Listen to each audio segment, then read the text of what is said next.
Hello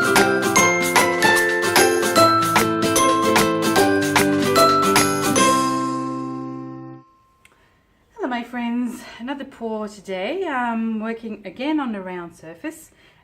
This is actually originally meant to be some kind of placemat. It's got some cork backing on the back, and on the front it is glossy with some abstract pattern, like a marble pattern. So the one thing I wanted to do originally was to coat, or to first scratch the surface with some sanding paper before I could add paint to make sure it sticks better. But I realized, unfortunately too late, after 3 pours of my 3 paintings being dry, that the sanding paper had scratched the surface, and that came through the paint and the final result, unfortunately. So I'm not going to touch it at all. I'm just going to leave it as it is. And then for paints, I'm using Liquitex Basics in the cadmium yellow light hue, the quinacridone magenta, the bright aqua green, and the phthalo blue, and also have some white here. And I'm not going to tell you what mixture I've used because I'm using leftover paint, so I've been experimenting with different amounts of craft glue and Floetrol and water and paint, so it's a little bit mixed, but I've tried to make them all roughly the same consistency. The yellow is a little bit thicker. Just going to see if that's going to help anything at all, but let's pour that up and see what happens. I think I'm going to do another flip cup because that's my favorite technique so far. It's just a lot of fun. Again, a little fur friend in the background. His name's Elliot, barking. So let's start with a bit of white, a bit of the phthalo blue, a little bit of the magenta, whoops, bit of yellow, slightly random in there, and a little bit, oops, of aqua green. Let's not drop that on the floor. And then maybe a little bit more white. I'm not going to overmix things too much. I don't want things too dark either. And I do have a little bit of silicone in the phthalo blue and the bright aqua green. That's all. Okay, let's do a flip cup. Let things simmer down in there.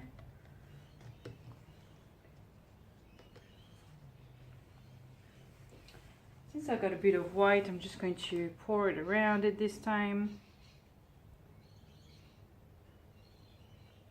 Just might help spread around a little bit.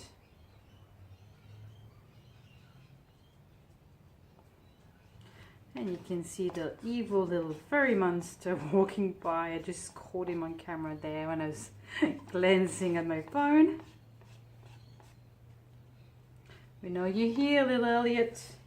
You can't see who I'm talking to. Okay, I think this should be good.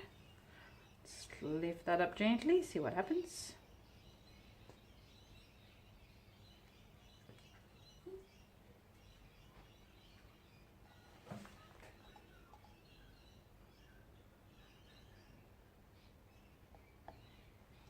Pretty colors. Ooh, yum, yum, yum.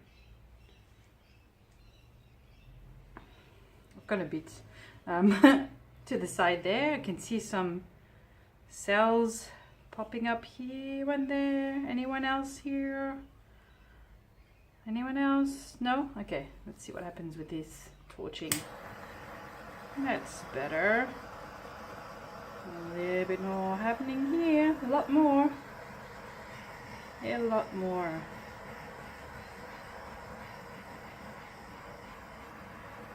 Not huge cells, but I'm not trying to get huge cells. Just trying to have some kind of cells for interest. That's it. Okay, let's bring that down a little bit to the bottom. I'll try to cover most of my surface first. Do have a lot of paint. so we can definitely tip some off, but not just yet. Some pretty cells appearing around my left hand, most likely on your right. Let's just bring things back.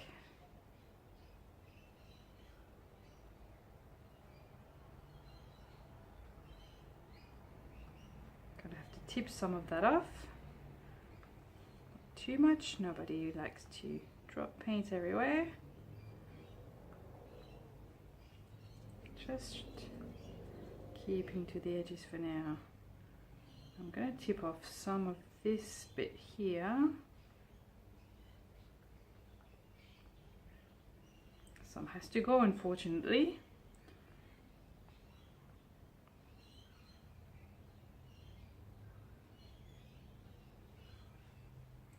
A bit of that sort of white and light pink area down there.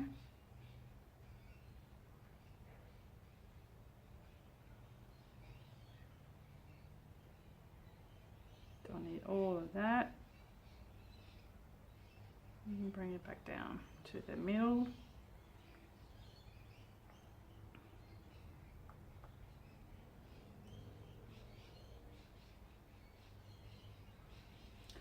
Bit to the side.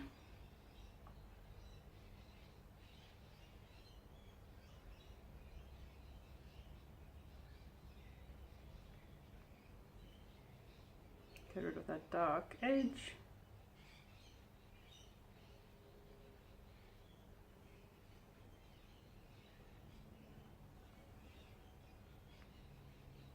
And back to the middle.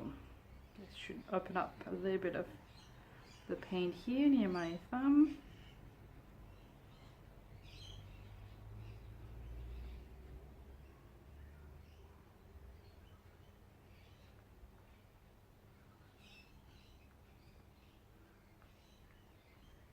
And just stretch that out a bit more, I think.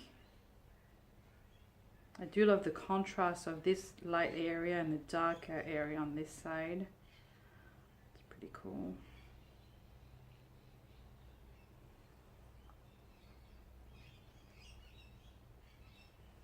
It's a bit like the center of a flower.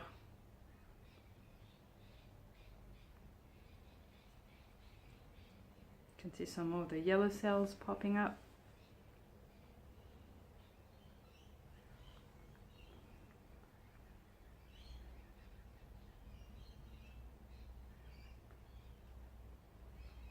I feel like I need to go a bit more this way and then bring it back.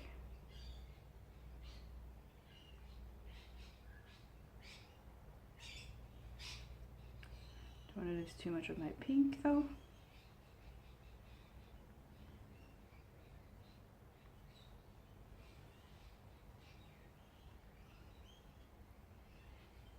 The only hard thing to do that comes up with this kind of surface is that there's nothing to hold onto. It's very thin, so there's no actual edge to hold. So I have to be careful not to put my fingers too close to the edge so I don't leave some funky marks.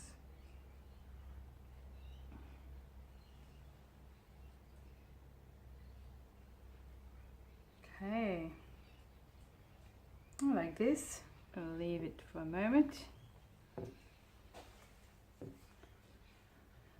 Take a look at what we have. Like this soft area here and this one along there. Let's just torch it and see. I'm not too sure about this bit here and that.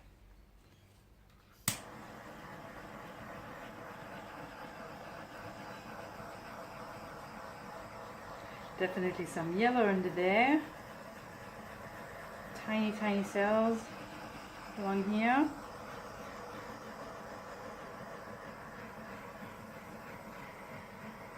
I love all those little white spots coming up.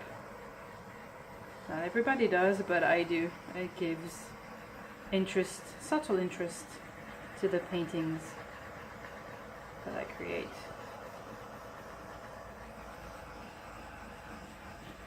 Try not to burn the paint while we're at it. Okay. I do love the contrast between this section and this one surrounding it. That's awesome. So not that keen on that section here. Let's blow on it and see what we can do with it.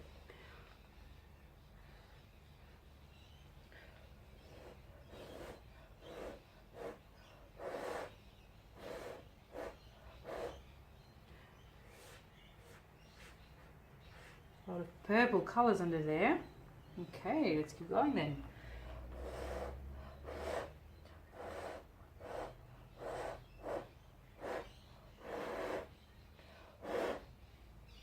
Not too much. I hate blowing like this because it always makes me dizzy. So I try not to do it too hard. And maybe this section here. So when you blow with your mouth, obviously it's a lot softer than with the straw, which is a lot more specific.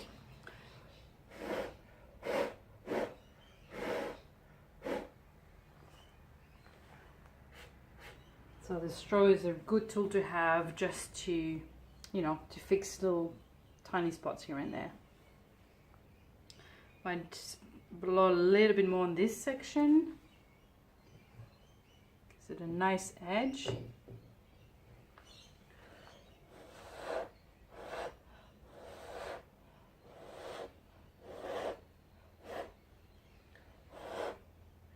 Not too much, because I don't want to lose that nice soft area. I think that's enough. And then what to do with that weird, creepy hand? I'm gonna wash my hands and think about it while I'm at the sink.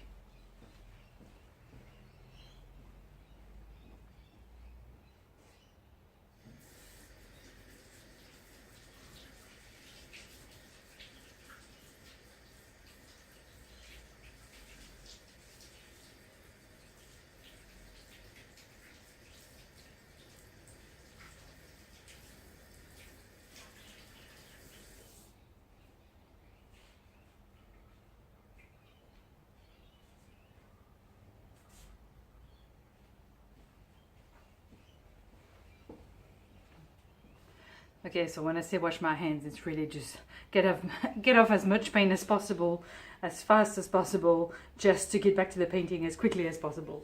Okay, well I haven't come up with any bright idea, so I'm just going to blow on it a little bit and see what happens.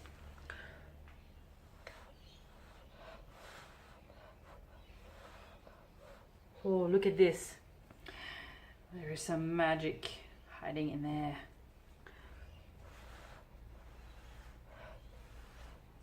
Already, I prefer it this way.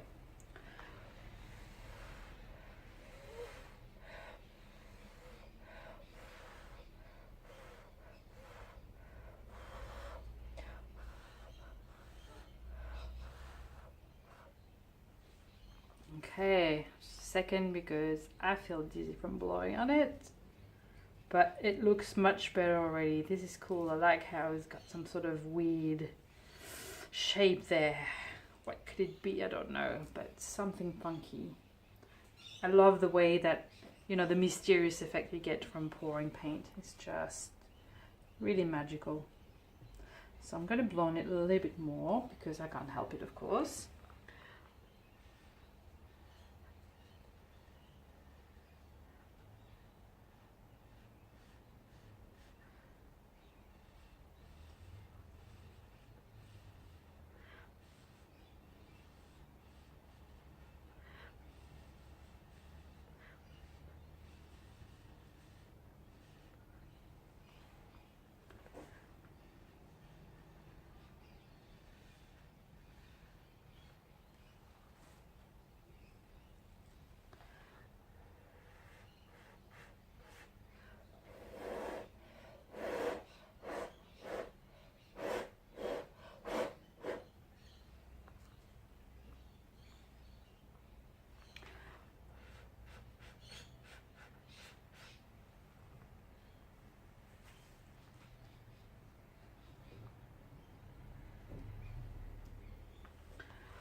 Okay, that's it, my friends.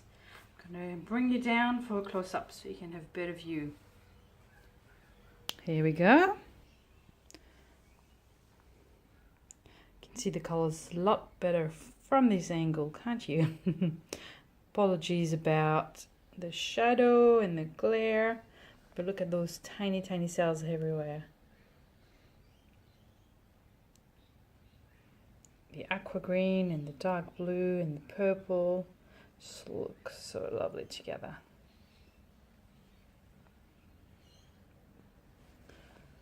Try to avoid the glare, but that's kind of difficult. Oh, and there's bright aqua green with the purple just there. Absolutely divine. Divine. And this here, pretty cool. And then the mysterious center. It almost looks like some sort of manta ray with a long tail in the depth of the ocean. Clearly a crazy psychedelic ocean from the Mimi Bondi world. Well, there you have it, guys. I hope that you're feeling inspired and that you're enjoying this process. Let me know in the comments, and also by giving me a thumbs up so I know that you're enjoying this. Until next video, bye for now.